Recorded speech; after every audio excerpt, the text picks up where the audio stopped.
The Atlanta Braves got homered to death last night by Ryan O'Hearn, but they're going to try to make up for it today with Grant Holmes on the mound against Jared Jones. Here's your 15-minute scouting report for today's game.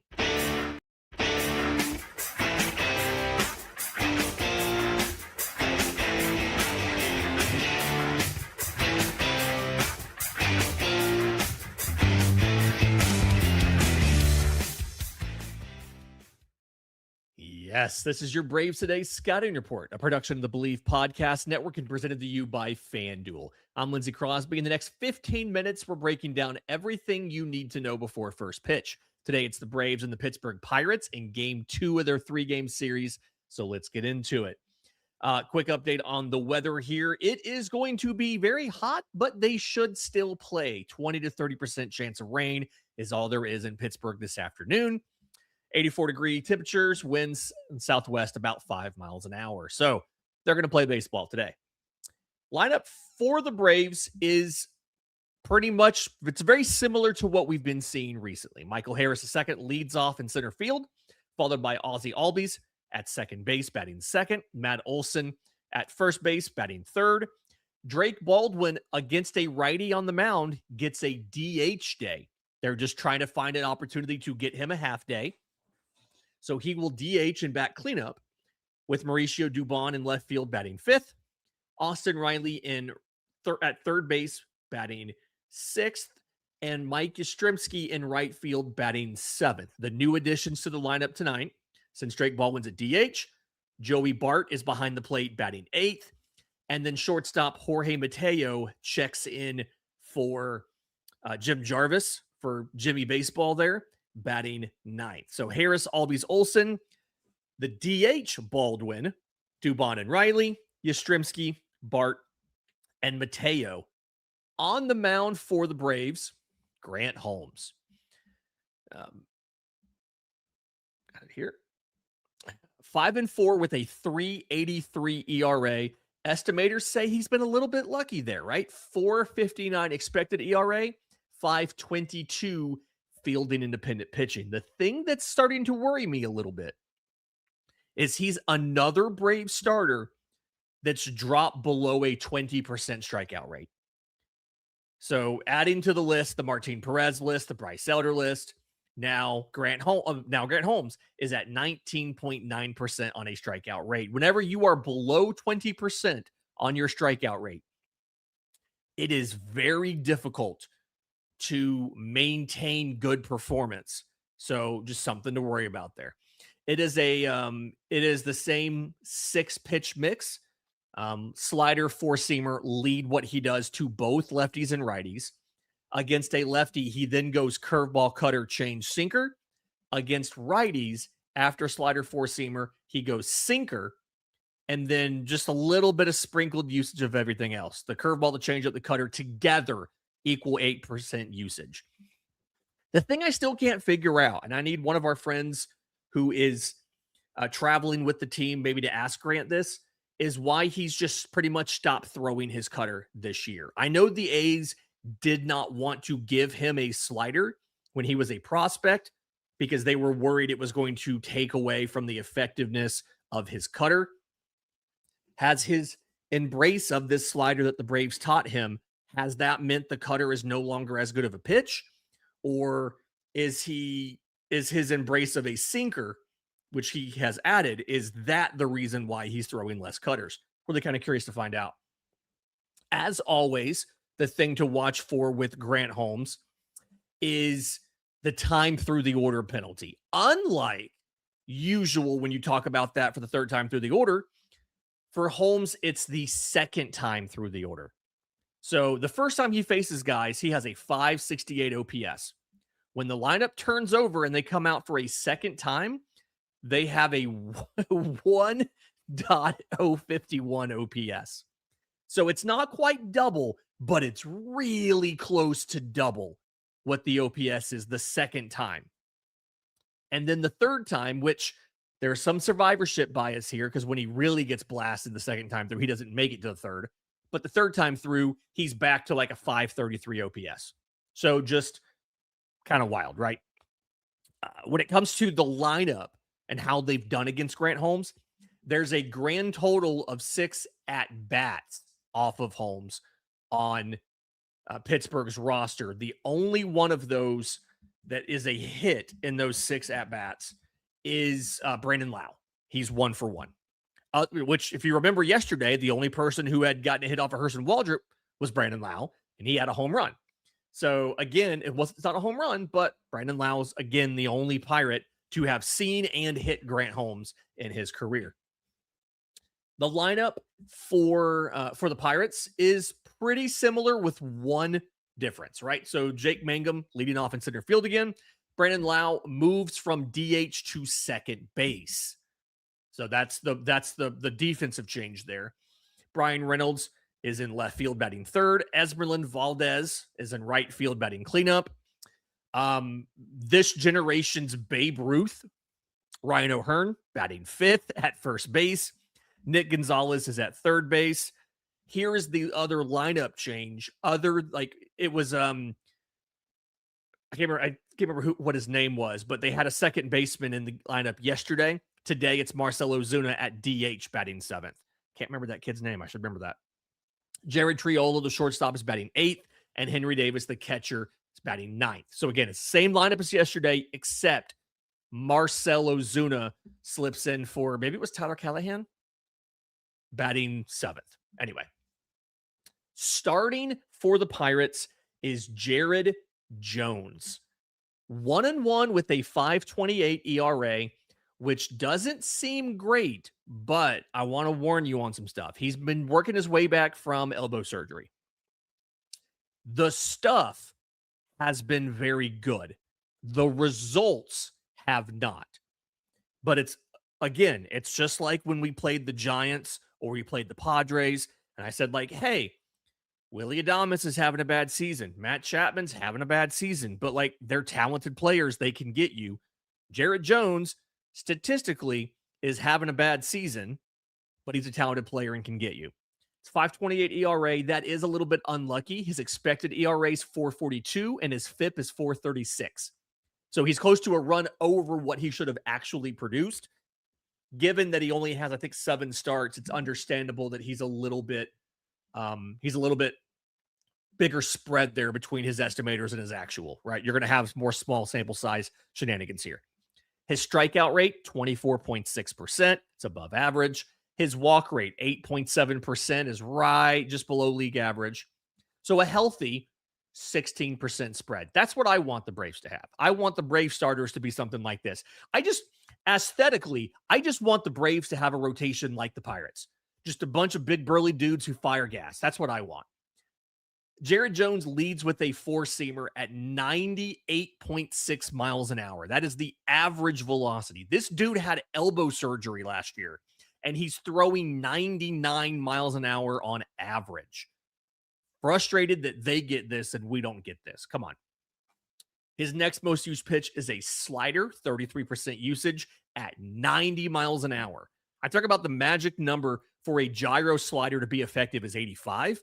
This bad boy is 90, so it's really good. Change up, 93.4%, more like a kick change than a traditional change. Doesn't have that full 10-mile-an-hour spread, but he gets 5 with it. And then he has a curveball, 12% usage at 85.6 miles an hour. This also passes that magic curveball number of 82. So breaking balls that on their own should be effective. The results haven't necessarily been there, but the stuff itself is good. The way that he uses these pitches this year, four-seam dominant mix against lefties. He's throwing all 4 pitches. Really interesting tendency here, though. When he's ahead in the count, he throws less sliders. Normally, you see guys throw more breaking balls when they're ahead in the count. For some reason, Jared Jones throws less early and when he's ahead in the count. Now, when he gets to 2 strikes, he's back at that usual 25% usage. But that's just a weird tendency that I noticed. When he's behind in the count, he cuts back on the curveballs to throw more four-seamers. That's kind of a standard adjustment. Nothing really surprising there. Against righties, it is a lot more of the top 2 pitches. Four-seam and slider together equal over 80% of what he throws. He does throw the changeup about 11% of the time overall, although that's very heavily dependent on the dynamic of the at bat. And he sprinkles curveballs in there a little bit. This is a little bit more traditional usage, right? When he's behind in the count, he throws less changeups, he throws less curveballs, he throws more four seamers, and he throws more sliders because I guess he feels confident about landing it in the zone. When he gets to 2 strikes, he drops the slider usage about 10% or so that he can ramp up the changeup. So it's like 35% slider, 35% four seamer, 20% changeup. Right. He only has 4 pitches, but he feels good about them. He's comfortable using all of them to both handednesses. He's actually not been that great at first pitch strikes. He gets behind a lot of guys. So something to be mindful of there. It's one of the reasons that his chase rate is below average because he gets behind a lot of guys. So he has to come into the zone and get you to swing and miss. The problem is he's one of the best in baseball at whiff rates. 32.8% is 92nd percentile. So he's not always going to be in the zone, but he'll have to bring his stuff into the zone. And when he does, it's still kind of hard to hit it. Not great, right? Oh, by the way, no Braves hitters ever faced him. So there's kind of no pre-existing knowledge base of Jared Jones to go off of here. When you look at the bullpen status for both teams, shout out to Connor Thomas. It looks like he's going to be voted player of the game from last night's game. I put the poll in the game story on bravestoday.com. He covered more than 3 innings last night. He got sent back down this morning, but between him and Jorge Mateo pitching the final offensive inning for the Pirates, who, by the way, ERA is not terrible. He was the most effective pitcher yesterday, really. The entire pen got a rest, right? So nobody pitched yesterday. They all should be available to go today. The only real question here is J.R. Ritchie. He threw on Saturday. He threw, 46 pitches. Do they feel okay with having him go today if they need him? Or would they just use Medeiros as the long man and save Ritchie for tomorrow when he would be, the standard 4 days of rest after he pitches? We'll see.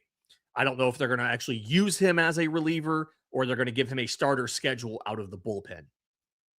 Or are they going to try to save him to stick him into the rotation and give him a start in place of Hurston Waldrop? Who knows? But that's the bullpen status for Atlanta. You got to feel pretty good about that. For the Pirates, turns out a blowout win can do a lot to help you rest your bullpen. Who knew? Carmen Bladinsky threw 24 pitches. Hunter Stratton, old friend Hunter Stratton, Braves legend Hunter Stratton, threw 19 pitches. Other than that, everybody else has had at least 2 days off. I would assume, based on pitch counts, that Bladinsky is available technically, but they probably want to give him a day off, right? Like 24 pitches, they're not afraid to throw him if they get into extras and they need some length. But I'm guessing he's probably not the guy they go to, in the 6th or 7th inning, right? They've got all their leverage arms available. They've got literally just about everybody else. So they probably just go with somebody else and give him a chance to kind of sit. Stratton, possibly. Who knows? I don't know how they use him that much. Kind of final thoughts on this one here. Jared Jones still working his way back from elbow surgery. So the things to watch are his locations and his stamina, right? I already mentioned locations. He tends to get behind a lot of batters to open the at-bat, and he has to fight his way back into it. Again, the stuff is good enough to do that, so be mindful there. But also, in his 7 starts, he's only finished the 5th inning once. He has a lot of his starts end up being 4 1/3, 4 innings, 4 2/3. Again, he's only one time finished the 5th. He does have a short one in Colorado where he only went 3, but he took a comebacker off of the elbow. So outside of that outlier, we can throw away. Most of his outings are 70-something pitches, right? They're not pushing him very aggressively. They're not running his pitch count too high. The highest pitch count he has of the year was 81 pitches against the Reds to end June. And it looked like they were trying to help him they were hoping he could get out of the inning. He ultimately couldn't finish the 5th inning, and they had to pull him early. but he's just not going very deep into games. His last start was against Philly. He allowed 1 run on 2 hits, walked 2, struck out 6 in 4 innings through 73 pitches. He's just not getting very deep, so you're going to get a chance to face that pin. The question's going to be, can Grant Holmes, because of that whole second time through the order thing, can Grant Holmes keep Pittsburgh's offense at bay enough for the Braves to get some runs either off of Jones or off of that bullpen? Because when you have to cover 5 innings in a game or whatever, the first guy out of the pen is usually not going to be a leverage reliever. It's normally going to be somebody who can bridge the rest of the start and get you to the leverage arms. And Walt Weiss earlier this year, we saw him go with the leverage arms early, like for the 5th inning, but a lot of teams don't necessarily do things like that. So can you get it done off of Jared Jones? Can you get to that reliever, whoever that reliever is, before the leverage arms come in if Pittsburgh has a lead? That's going to be the question. Can Grant Holmes figure things out when you turn the lineup over so that you don't have to, come from behind to win this one? Braves Today sponsor FanDuel is not very optimistic about Atlanta's chances here. They have this as a very high-scoring game. They have 9.5 runs is the over-under here, but they do have the Pirates favored to win. So they don't have a lot of faith in Grant Holmes. They don't have a lot of faith in the bullpen, and or they have a lot of faith in the stuff of Jared Jones. So be mindful. Interesting to think about there. That's your Braves Today scouting report. It's production. Wrong thing there. That's your Braves Today scouting report. If you want the deeper analysis, the lineup breakdowns, and everything behind the numbers, make sure you're subscribed to Braves Today. Enjoy the game. We'll be back after it with the postcast over on Locked On Sports Atlanta. And today's 3 things are written game recap over at bravestoday.com.